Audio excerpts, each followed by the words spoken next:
Thanks for stopping in. This video is going to show you how we applied our two-part polymer.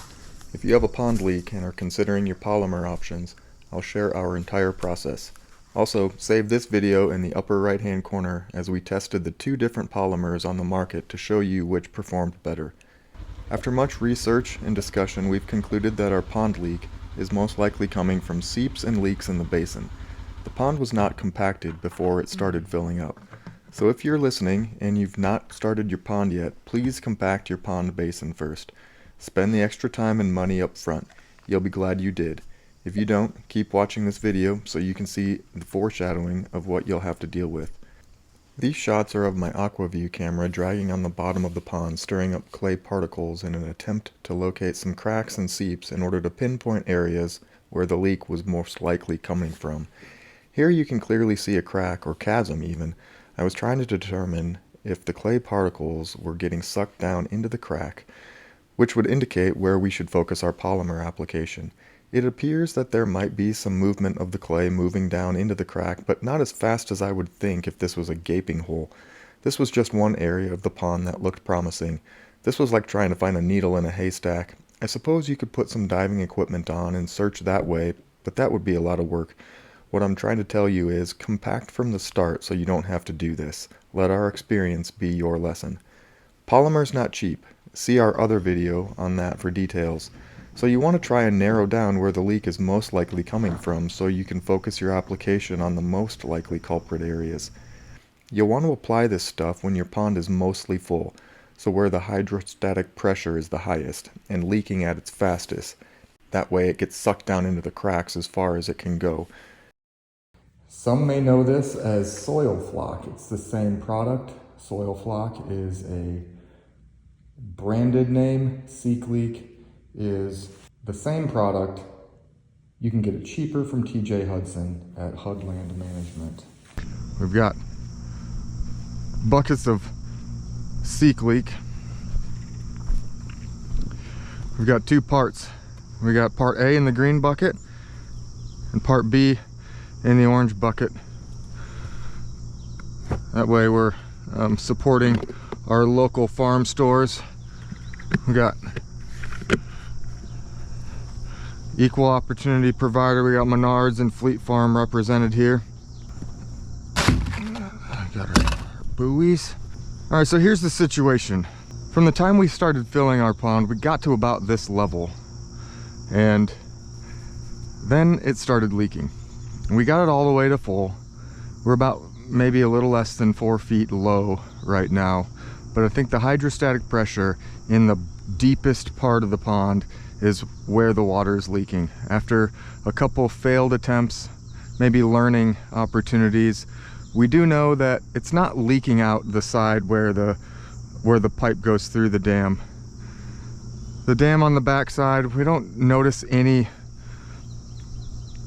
large wet areas where, you know, this amount of water is escaping out the back side of the dam. So I think we're really looking at a leak or multiple leaks somewhere in the bottom of the pond. And so what we're going to do is we're going to focus on the deepest part where the hydrostatic pressure is the most. We're going to sprinkle or spread this polymer, and I'll give you a first-hand look at that once we get out there. But that's the process. We're going to start here on the north end. We're going to work our way down to the south, focusing on the middle section where it's the deepest, where the pressure is the most. And so once we spread this polymer out on the surface, it's going to sink, and it's going to get pulled in where the water is escaping the pond. Any slowing of that is going to be a huge win, because we don't want to do the last resort where we drain the pond and treat the whole basin from scratch. 3 ounces of part 1, 3 ounces of part 2. Now you may be wondering if this polymer is safe for fish, and I was wondering the same thing too. I was a little worried about it because we were going to cover the pond pretty thick. And in the aftermath, in the 3 weeks since we put this polymer down, I've only noticed 2 floating fish on the surface, and that's not unusual, as that's about average for what we've seen so far, so that was positive. In our case, even though our pond was 3 feet low at this point, the leak had actually increased in rate, and at the time of application we were losing 2 inches of water per day without supplementing any water from the well pump. So we knew that the leak was still significant. In fact, earlier this spring, for comparison, when the pond was full, the leak was only 1¼ inches per 24 hours. Let's put that into context. Our leak was in the area of 50,000 gallons of water per 24 hours. Just let that sink in. It takes just over 27,000 gallons of water to raise the water level of a 1-acre pond circumference just 1 inch. Since we were losing 2 inches of water a day, that's over 50,000 gallons per day. For more context, an Olympic-sized swimming pool holds 660,000 gallons of water. Our pond is losing an Olympic-sized swimming pool volume of water every 2 weeks. So basically what I'm telling you is that you can't afford not to spend the time and money when building your pond to compact the basin with clay. It's important to have a methodical strategy when applying this polymer. You need to approach it in a grid pattern. We're applying the polymer in about 3 ounces of each part of the polymer for every 10 square feet. And to do this, we used our pedal boat that was stable enough to carry the weight of this polymer and give me a good working surface. We tied 100 feet of rope on each side of the boat, and we had one person holding each end on opposite shores of the pond so that the boat stayed in place, and they just basically played tug of war back and forth as I threw polymer out repeatedly in a grid pattern across the deepest areas of the pond. You want to choose days that are low to 0 wind days. We had to split it up into 2 different days, one morning and one evening based on the wind forecast to allow the polymer to sink in place to cover the entire area we needed. Factor in about 45 minutes to an hour per application. And that one application is 55 pounds of part A and 55 pounds of part B.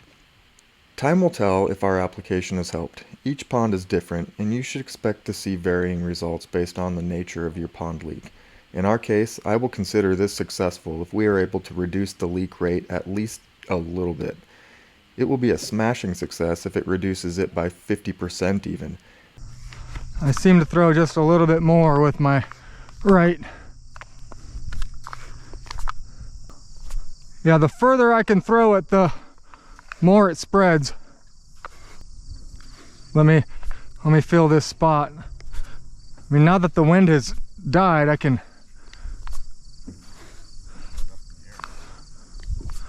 get the coverage out there 10, 12 feet. That looks like 10 to 12 feet from where you were. Great. Well, I like that with each throw, I've got stuff that lands right here.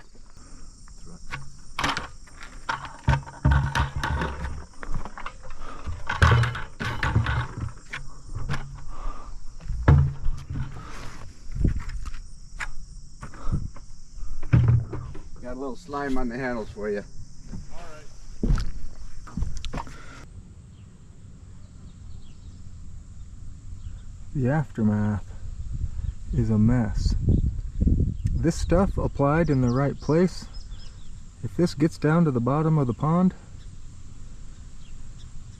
and that just expands like this jelly and marries up with the clay, that's what it's supposed to do. But when it's on the deck of your boat, that's a mess. Hit that subscribe button to follow our pond story.